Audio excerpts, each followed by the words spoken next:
கௌரவ ஆளுநர் என் வேதநாயகன் அவர்களால் வவுனியா மாநகர சபையின் ஆணையாளராக திருமதி சிவச்செல்வன் சிவரஞ்சினி நியமிக்கப்பட்டுள்ளார்.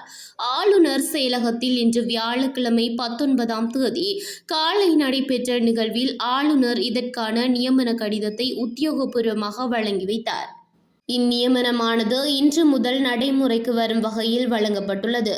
வவுனியா மாநகர சபையின் ஆணையாளராக பொறுப்பேற்க உள்ள திருமதி சிவச்செல்வன் சிவரஞ்சினி இதற்கு முன்னர் வவுனியா மாவட்ட தொழில் திணைக்களத்தின் உதவி ஆணையாளராக கடமையாற்றியவர் என்பது குறிப்பிடத்தக்கது. இந்நியமனம் வழங்கும் நிகழ்வில் வடக்கு மாகாண ஆளுநரின் செயலாளர் எஸ். சத்தியசீலன் மற்றும் வடக்கு மாகாண உள்ளூராட்சி அமைச்சின் செயலாளர் ஏ. சோதிநாதன் ஆகியோர் கலந்து கொண்டனர்.